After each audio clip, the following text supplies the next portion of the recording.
رښتیا اوس خبره دا ده کله کله داسې سي یو سړي باندې سحر وسي که نه سحر ور باندې وسي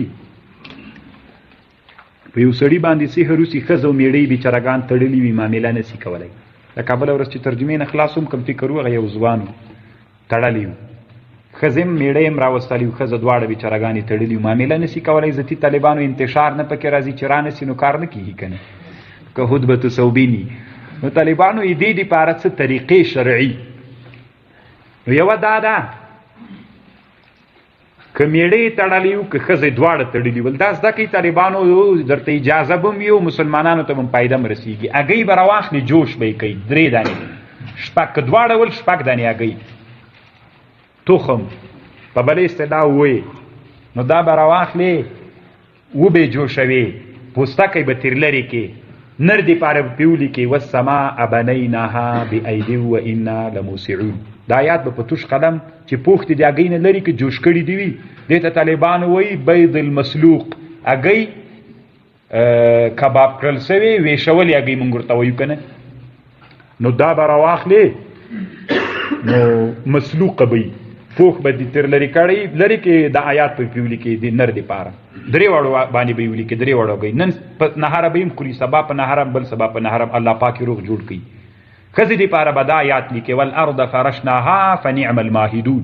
دا به د ښځې دپاره په 3 هګیو که دواړه ول دغه طریقه به کې که یو بیا نر ته ولیکه دغه آیات ښځې ته که تنا ښځه وه دغه آیات په خبر پوه شوله یا دا د سحر دپاره ډېر مفید ده دا یو تجربه هم د طالبانو تجربه سوی یم بله طریقه دا ده که یو سړي باندې سحر سوی بند سوی تړل سوی نو بیا یوارې دا مسله طالبانو سحر په سحر بندول څنګه دي ناروا دي که سحر په سحر بندول ناروا دي سحر به په قرآني آیتونو په شرعي شیانو باندې دفع کوي ابن حجرم لیکلي علامه ابن القیم اعلام الموقعین کم لیکلي نو سحر بله طریقه دا ده لرګي به راواخلې وچې لښتې یا نی موږ ورته وایو نی خو پېژنئ قصب د مشقي خط چې تر کېږي دا به یو څه راواخلئ دا دی چې راواخیستلې داسې یو ګېډۍ موږ ورته وایي عربي کې ورته حزمه وایي دا به راواخلي کېبېږدي یو تبر به پیدا کې 2 سره تبر چې دا طرف یې هم تیری دی د تبر دام دا د پکتیا خلکو کې غرونو کې ډېر وي که نه داسې تبرونه په اوږه یې بار کړی سپینګري تبر سره ډېر جوړي چې ښه تبري پاکستان کې به هم دا ډېر عادت و تبرګای نو تبرګای چې دا طرف هم تیری عربي کې ورته فأس وایي نو کېدای شي اصطلاح به یو شی وي د افغانانو که نه تبر به ورته ټول وایو نو دا طرف هم تیر دا طرف هم نو دا به راواخلې دا به په دې رحمک الله په هغه باندې به یې کېږدي په دې حزمې د یا مطلقې لرګي که د هغه لرګي ول درې نه دا ول بیا دا ډېر ښه اور به ور واچوې اور دې چې ور واچو دا تبر پې پرېږده چې ګرم سي چې ښه ګرم سو نو بس په دې باندې به ورته کښېنې تشې به پې وروشړي دا تبر به داسې ښه سوري چې دا دې پې وروشړی ځغ به یې جګ سي الله به دې جوړ کړي خو دواړو دپاره طالبانو ښه خبر خو پوهېږئ که نه دا ډېر مفید ده که ښځه وه د ښځې دپاره او که نر و د نر دپاره تشې به پې وروشړې دا هم ډېره مفیده ده به درته وایم چې معتمد علماو دا طریقه کتابونو کې ذکر کړې ده تشې خو پېژنئ طالبانو داسې نه چې بل مقصد ترې واخلئ یعنې تشې باولې به پې باندې وروتې بله طریقه دا ده طالبانو د دې سحر د خلاصولو دپاره چې دا هم ډېره تجربه ده چې پسرلی سو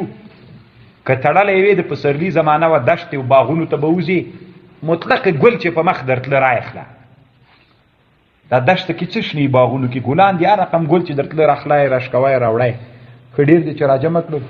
یو لوښي کې واچو اوبو د اوبو لوښي اوبه پکې واچو هغه لوښي کې ګرم یې کړه په اور باندې کېږده چې ښه جوش سوی پکې نو دې نه یو څه وچ که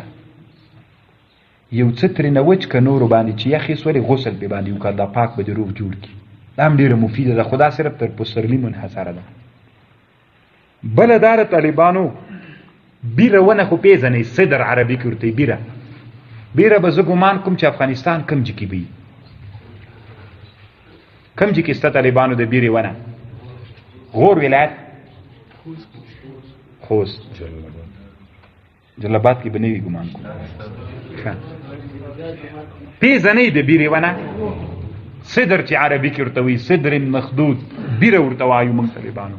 داسې ونه د ازغی لري که نه میوه کوي نو دا د بیرې ونه به راواخلې د دې اووه پاڼې به راواخلې یوه تیږه به لاندې کېږي د یو پاسه رسې به یې پرې وټکوي چې ښه دې پرې وټکوله بیا د پاڼې به پس له هغه نه راواخلي اوبو کې به یې واچوي جوش به ورکړي چې جوش دې ورکړه ورباندې نو د دې سره اووه وارې به هغه به ووایي هغه صورتونه چې قول پکې راځي قول الکافرون قول والله قول الفلق قول اعوذ بالناس دا به ووایي دا دې چې پې باندې ویلې آیت کرسي به هم پې باندې ووایي لږ به ترېنه وچکې نورو باندې به ځان ومینځي دا هم طالبانو ډېره مفیده ده نو بیخي تر حد نه ډېره تجربه ده دا هم علما وایي ډېره فایدهمنه ده پوه شئ په دې طریقه او دغه طالبانو مفیدې څو طریقې دي چې علماو د هغه دپاره ذکر کړي دا ځان سره ولیکئ طالبانو زده یې کوي که څوک تړلي ول د مسلمان په حیث باندې دا ورښیه د تی به داسې نه وي که نه اجازه ده که نه د اجازه طالبانو دا دومره ډېره مهمه نه ده د اجازې مسله اجازې نه هم پسې وربتره ده بلکل اجازه ده مسلمان باید مسلمان ته نافع وي نفاع وي نفع ورته ورسي تاسې به وایي موږ دا تر څو نه منو چې کتابونه راته ونه ښیي کم کتاب کې دي فتح الباري عمدة القاري فیض الباری لام الدراری ابن بطال على البخاري طحطاوي على الدور المختار ابن حجر هیتمی په الزواجر هم په ډېرو کتابونو کې نور